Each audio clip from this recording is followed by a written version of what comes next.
സങ്കീർത്തനങ്ങൾ 110 അധ്യായം. രാജാവിൻ്റെ സ്ഥാനാരോഹണം. കർത്താവ് എൻ്റെ കർത്താവിനോട് അരുളി ചെയ്തു, ഞാൻ നിന്റെ ശത്രുക്കളെ നിന്റെ പാദപീഠമാക്കുവോളം നീ എൻ്റെ വലത്തുഭാഗത്തിരിക്കുക. കർത്താവ് സിയോനിൽ നിന്ന് നിന്റെ അധികാരത്തിൻ്റെ ചെങ്കോൽ അയക്കും. ശത്രുക്കളുടെ മധ്യത്തിൽ നീ വാഴുക. വിശുദ്ധ പർവ്വതത്തിലേക്ക് നീ സേനയെ നയിക്കുന്ന ദിവസം നിന്റെ ജനം മടികൂടാതെ തങ്ങളെ തന്നെ നിനക്ക് സമർപ്പിക്കും. ഉഷസ്സിൻ്റെ ഉദരത്തിൽ നിന്ന് മഞ്ഞെന്ന പോലെ യുവാക്കൾ നിന്റെ അടുത്തേക്ക് വരും.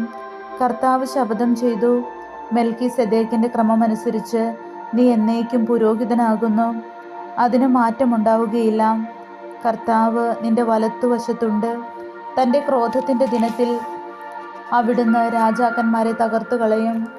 ജനതകളുടെ ഇടയിൽ അവിടുന്ന് തൻ്റെ വിധി നടപ്പിലാക്കും. അവിടം ശവശരീരങ്ങൾ കൊണ്ട് നിറയും.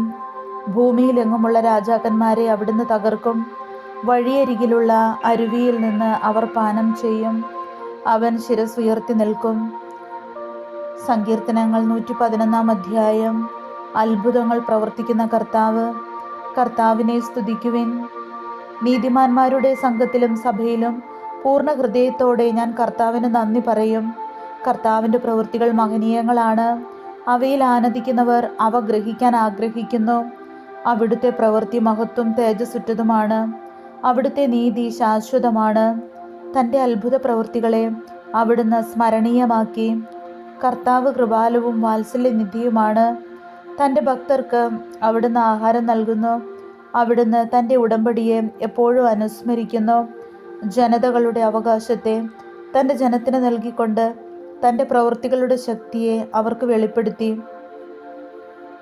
അവിടുത്തെ പ്രവൃത്തികൾ വിശ്വസ്തവും നീതിയുക്തവുമാണ്. അവിടുത്തെ പ്രമാണങ്ങൾ വിശ്വാസ്യമാണ്. വിശ്വസ്തയോടും പരമാർത്ഥതയോടും കൂടെ പാലിക്കപ്പെടാൻ അവയെ എന്നേക്കുമായി സ്ഥാപിച്ചിരിക്കുന്നു. അവിടുന്ന് തൻ്റെ ജനത്തെ വീണ്ടെടുത്തു. അവിടുന്ന് തൻ്റെ ഉടമ്പടി ശാശ്വതമായി ഉറപ്പിച്ചു. വിശുദ്ധവും ഭീതിദായകവുമാണ് അവിടുത്തെ നാമം. ദൈവഭക്തിയാണ് ജ്ഞാനത്തിൻ്റെ ആരംഭം. അത് പരിശീലിക്കുന്നവർ വിവേകികളാകും. അവിടുന്ന് എന്നേക്കും സ്തുതിക്കപ്പെടും.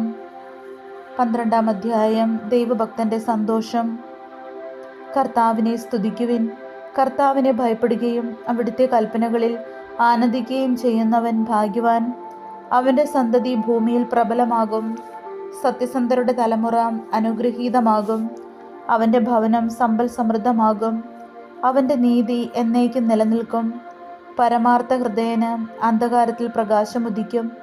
അവൻ ഉദാരനും കാരുണ്യവാനും നീതിനിഷ്ഠനുമാണ്. ഉദാരമായി വായ്പ കൊടുക്കുകയും നീതിയോടെ വ്യാപരിക്കുകയും ചെയ്യുന്നവന് നന്മ കൈവരും. നീതിമാൻ ഒരിക്കലും ഇളക്കം തട്ടുകയില്ല. അവൻ്റെ സ്മരണ എന്നേക്കും നിലനിൽക്കും. ദുർവാർത്തകളെ അവൻ ഭയപ്പെടുകയില്ല. അവൻ്റെ ഹൃദയം അചഞ്ചലവും കർത്താവിൽ ആശ്രയിക്കുന്നതുമാണ്. അവൻ്റെ ഹൃദയം ദൃഢതയുള്ളതായിരിക്കും. അവൻ ഭയപ്പെടുകയില്ല. അവൻ ശത്രുക്കളുടെ പരാജയം കാണും. അവൻ ദരിദ്രർക്ക് ഉദാരമായി ദാനം ചെയ്യുന്നു. അവൻ്റെ നീതി എന്നേക്കും നിലനിൽക്കുന്നു. അവൻ അഭിമാനത്തോടെ ശിരസ്സുയർത്തി നിൽക്കും.